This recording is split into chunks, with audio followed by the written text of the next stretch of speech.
ओम शांति। अर्थ सहित मुरली पाठ 25/5/2025। अव्यक्त वाणी है। शिक्षा के साथ क्षमा और रहम को अपना लो। दुआएं दो, दुआएं लो तो आपका घर आश्रम बन जाएगा। रिवाइज कोर्स है 4/9/2005।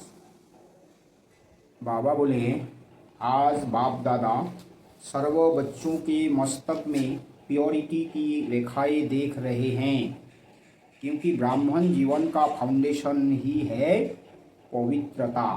पवित्रता की रेखाएं कौन सी है जानते हो? पवित्रता सर्व को प्रिय है। पवित्रता सुख, शांति, प्रेम, आनंद की जननी है। पवित्रता मानव का सच्चा श्रृंगार है। पवित्रता नहीं तो मानव जीवन का मूल्य नहीं।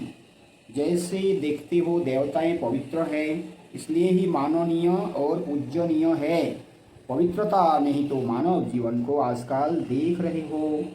जिस आत्मा में पवित्रता है उसकी चाल चलन चेहरा चमकता है। इसलिए पवित्रता ही जीवन को श्रेष्ठ बनाने वाली है। वास्तव में आप सब बच्चों का आदि स्वरूप ही पवित्रता है। अनादि स्वरूप भी पवित्रता है। आदि स्वरूप माना देव स्वरूप। जब हम सतयुग में थे या तो स्वर्ग में थे तब तो पवित्र थे। और अनादि स्वरूप बना परम धाम में, वो अनादि, इसका कोई शुरुआत नहीं। जैसे सतयुग का शुरुआत होते हैं ना, 5000 साल पहले सतयुग शुरू हुए थे। सतयुग माना ये सबका समय भी है, तो ये परम धाम का कोई समय नहीं, इसलिए अनादि स्थान है। तो अनादि स्वरूप वो भी पवित्र है, तो आदि स्वरूप भी पवित्र है। ऐसी पवित्र आत्माओं की विशेषताएं उनकी जीवन में सदा पवित्रता की पर्सनैलिटी दिखाई देती है। पवित्रता की रॉयल्टी चेहरे और चाल में दिखाई देती है। यह रेखाएं जीवन का श्रृंगार है।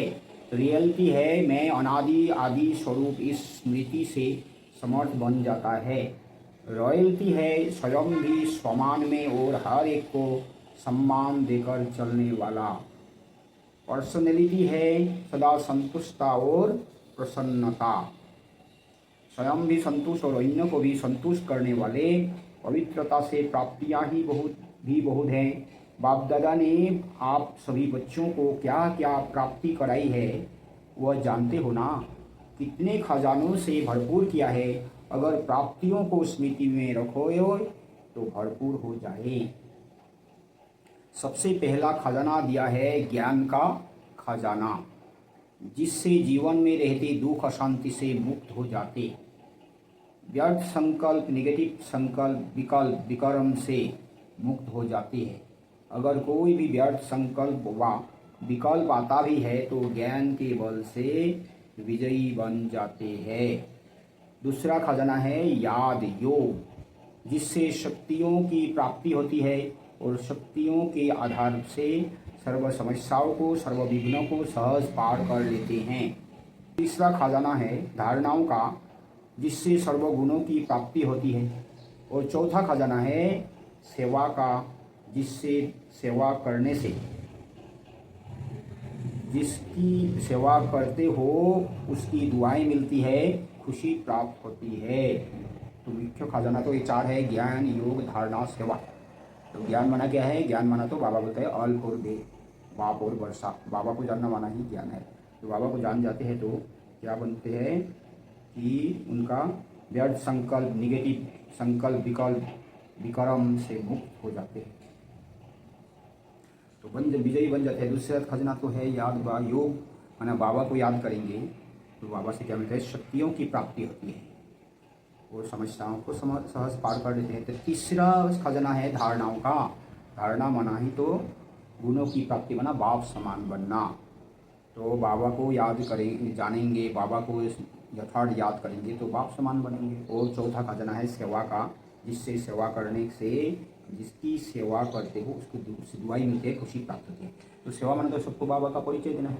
बाबा का परिचय देते हैं तो क्या है? दुआई भी मिलती है, खुशी भी मिलती है ना। तो क्या है? ये है बाप दादा से हमें प्राप्ति क्या क्या, हम बच्चों को क्या क्या प्राप्ति कराई है। इतने खजाने बाप द्वारा सभी बच्चों को प्राप्त होते हैं। बाप सभी को एक जैसे ही खजाने देते हैं, कोई को कम कोई को ज़्यादा नहीं देते हैं, लेकिन लेने वालों में फर्क हो जाता है। कोई बच्चे तो खजाने को प्राप्त कर खाते पीते मौज करते और फिर मौज में ख़त्म कर देते हैं, और कोई बच्चे खाते पीते मौज करते जमा भी करते हैं, और कोई बच्चे कार्यों में भी लगाते लेकिन बढ़ाते जाते हैं। बढ़ाने की चाबी है खजाने को शौक के प्रति और दूसरों के प्रति यूज़ करना। तो यूज़ करता है वह, जो यूज़ करता है वह बढ़ाता है। तो अपने आप से पूछे कि यह विशेष खजाने जमा है, क्या कहेंगे, हाँ या थोड़ा थोड़ा। जिसके पास यह खजाने जमा है वह सदा भरपूर रहते हैं। कोई भी चीज़ भरपूर रहती है ना तो हलचल नहीं होती है, अगर भरपूर नहीं होती तो हलचल होती है, हिलती है। कोई भी चीज़ को अगर पूरी रीति से भर नहीं दो तो वह हिलती है।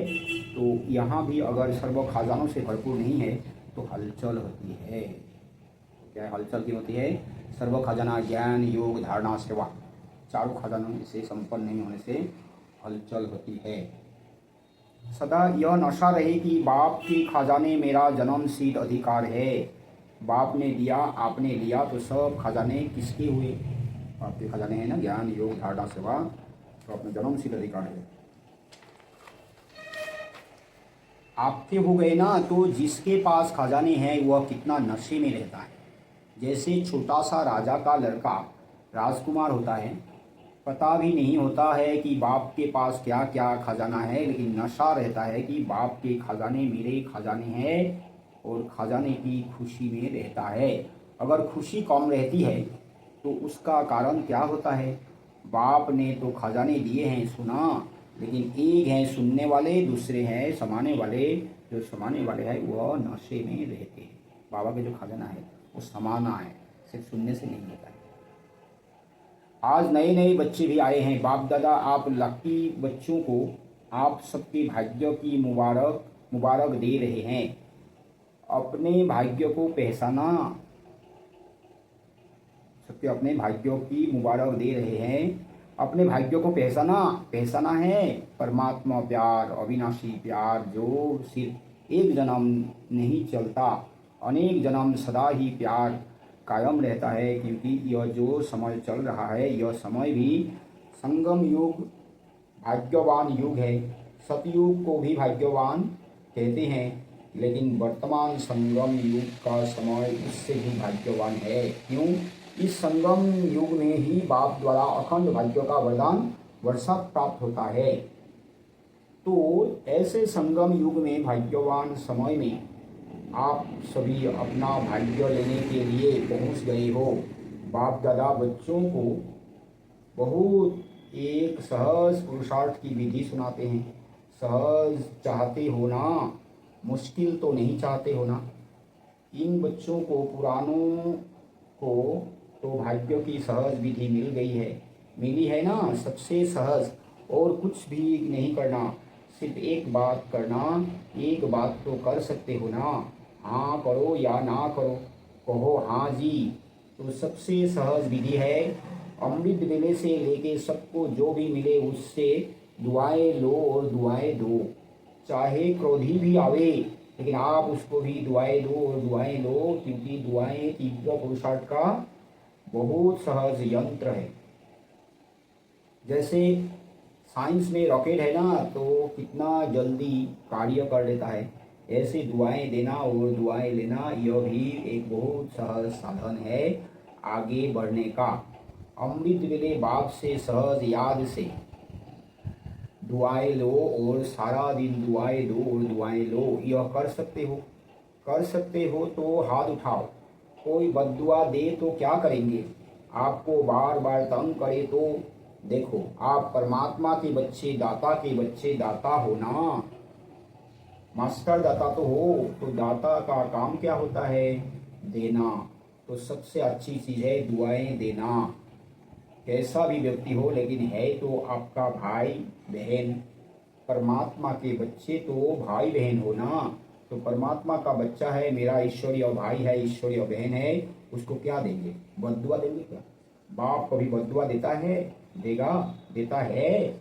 हाँ या ना? हाँ ना करो, बहुत खुश रहेंगे। क्यों? बद्दुआ वाले को भी आप दुआ देंगे, वह दे ना दे लेकिन आप दुआ लेंगे, तो दुख क्यों होगा? बाप दादा आप आए हुए बच्चों को एक वरदान देता है, वरदान याद रखेंगे तो सदा खुश रहेंगे। वरदान सुनेंगे।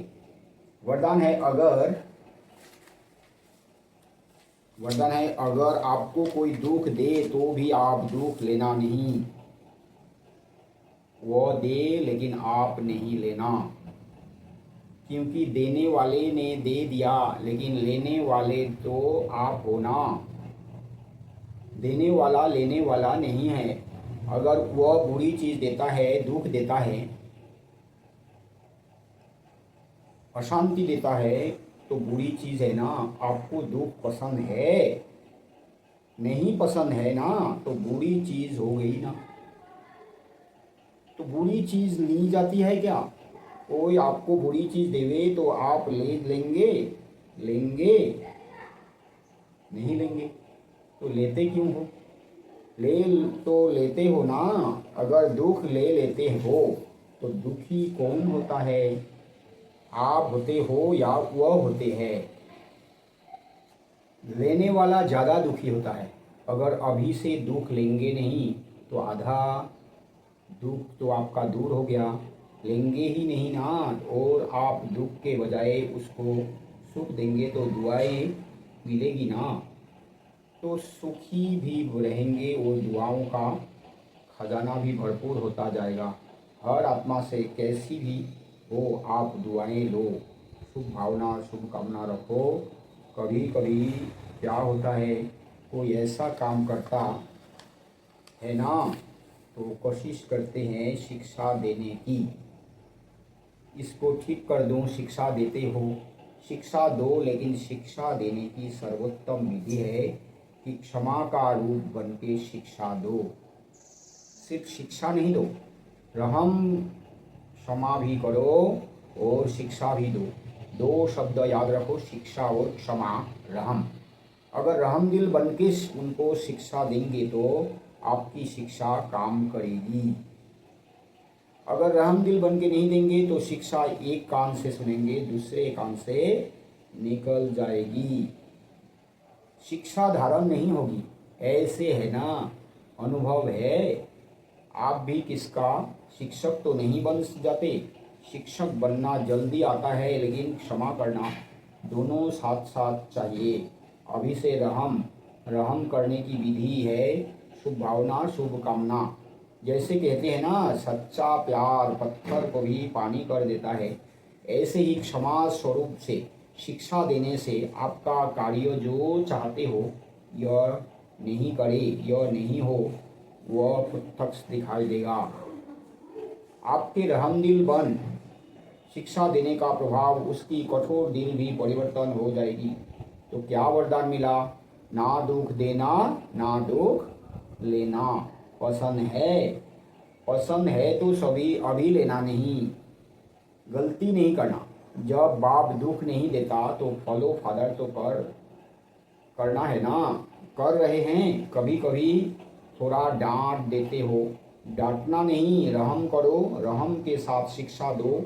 बार बार किसको डांटने से और वही आत्मा जो है ना वह दुश्मन बन जाती है, घृणा आ जाती है। परमात्मा बच्चे हो ना, तो जैसे बाप पति को भी पावन बनाने वाला है, तो आप दुखी को सुख नहीं दे सकते हो। अभी जाकर ट्रायल करेंगे ना, तो पहले चैरिटी बिगिन्स एट होम। परिवार में अगर कोई दुख देवे तो भी दुख लेना नहीं, दुआएं देना, रहम दिल बनना पहले घर वालों को करो। आपके घर का प्रभाव मोहल्ले में पड़ेगा, मोहल्ले का प्रभाव देश में पड़ेगा, देश का प्रभाव विश्व में पड़ेगा। सहज है ना, अपने परिवार में शुरू करो। क्योंकि देखो, एक भी अगर क्रोध करता है तो घर का वातावरण क्या हो जाता है? घर लगता है या युद्ध का मैदान लगता है? उस समय अच्छा लगता है? नहीं लगता है ना? आप लोगों के लिए भी है। आज वीआईपीज के साथ मधुबन वाले समर्पित भाई बहनें भी सामने बैठे हैं। अपने अपने साथियों से, अपने अपने कार्यकर्ताओं से ना दुख लेना, ना दुख देना, दुआएं देना और दुआएं लेना। अगर आप अधिकार से ऐसे समय पर भी दिल से मेरा बाबा कहेंगे, परमात्मा बाबा, मेरा बाबा, तो कहावत है कि भगवान सदा हाजिर है।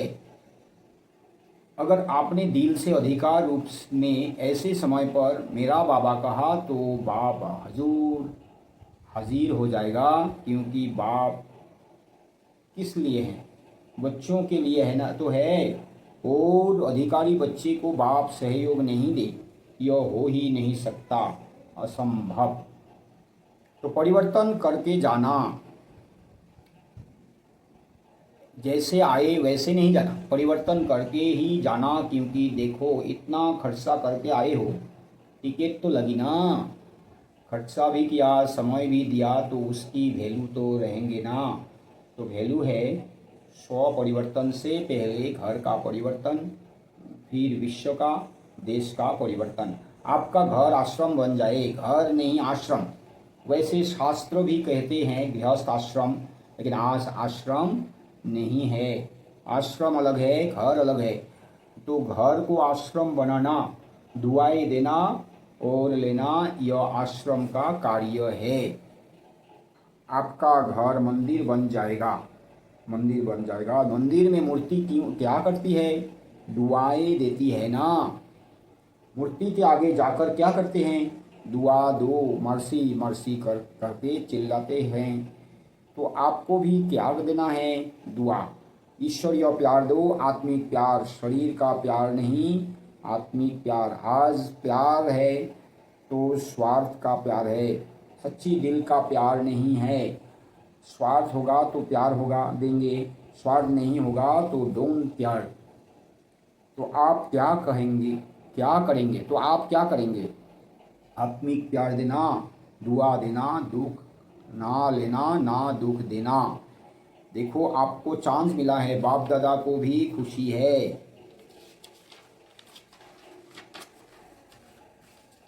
इतने जो भी सब आए हैं, भारत के करीब 250 वीआईपीज रिट्रीट में आए हुए हैं। इतने घर तो आश्रम बनेंगे ना, बनाएंगे ना पक्का, कि थोड़ा थोड़ा कच्चा। तो समझते हैं कुछ भी हो जाए थोड़ा सहन तो करना पड़ेगा। समाने की शक्ति कार्य में लगानी पड़ेगी, लेकिन सहन शक्ति का फल बड़ा मीठा होता है। सहन करना पड़ता है, लेकिन फल बड़ा मीठा होता है। तो जो पक्का वायदा करते हैं, घर घर को स्वर्ग बनाएंगे, मंदिर बनाएंगे, आश्रम बनाएंगे, वो हाथ उठाओ। देखा देखी में नहीं उठाना, क्योंकि बाप दादा हिसाब लेगा ना, फिर देखकर नहीं उठाना। सच्चा सच्चा मन का हाथ, मन से हाथ उठाओ। अच्छा दादियाँ, इनको इसकी क्या प्राइज मिल देंगे? दादियाँ, इनको इसकी क्या प्राइज देंगे? हाँ बोलो दादी, इतने मंदिर बन जाएंगे तो आप उसको क्या प्राइज देंगे? अपने घर वालों को ले आवे। यह तो प्राइज नहीं दी, यह तो काम सुना दिया। बाबा जो आज्ञा करेंगे, देखो प्राइज तो आपको मिल जाएगी, कोई बड़ी बात नहीं है, लेकिन बोले आप जाने के बाद अपनी धारणा से परिवर्तन करना, और 15 दिन के बाद, मास के बाद अपनी रिजल्ट लिखना। जो 1 मास भी दुख नहीं लेगा ना देगा, उसको बहुत अच्छी प्राइस देंगे। अगर आप आएंगे तो मुबारक है, अगर नहीं आ सकेंगे तो भी सेंटर पर भेजेंगे।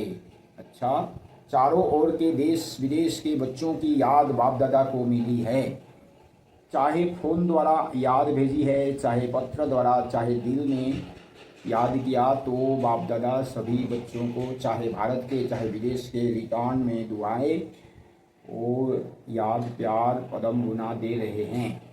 चारों ओर के परमात्मा प्यार के अधिकारी बच्चों को, चारों ओर सर्व खजानों से भरपूर, निर्विघ्न निर्विकल्प निर्व्यर्थ संकल्प रहने वाली श्रेष्ठ आत्माओं को, साथ साथ सर्व परिवर्तन करने और कराने के उमंग उत्साह में उड़ने वाले बच्चों को साथ साथ बाप दादा को सच्ची दिल का समाचार देने वाले सच्चे दिल वाले बच्चों को विशेष दिलाराम के रूप में, बाप के रूप में, शिक्षक के रूप में, सद्गुरु के रूप में पदम गुना याद प्यारो नमस्ते, ऐसे बनाने वाले बाप दादा को भी हम बच्चों का याद प्यार और नमस्ते नमस्ते नमस्ते। वरदान है, भटकती हुई आत्माओं को यथार्थ मंजिल दिखाने वाले चेतन लाइट माइट हाउस भवो। किसी भी भटकती हुई आत्मा को यथार्थ मंजिल दिखाने के लिए चेतन लाइट माइट हाउस बनो। इसके लिए दो बातें ध्यान पर रखो। हर आत्मा की चाहना को परखना, जैसे योग्य डॉक्टर उसे कहा जाता है जो नर्वस को देखता है, ऐसे परखने की शक्ति को सदा यूज़ करना। दूसरा, सदा अपने पास सर्व खजानों का अनुभव कायम रखना। सदा यह लक्ष्य रखना कि सुनाना नहीं है, लेकिन सर्व संबंधों का, सर्व प्राप्तियों का अनुभव कराना है। स्लोगन है, दूसरों की करेक्शन करने के बजाय एक बाप से ठीक कनेक्शन रखो। अच्छा, ओम शांति।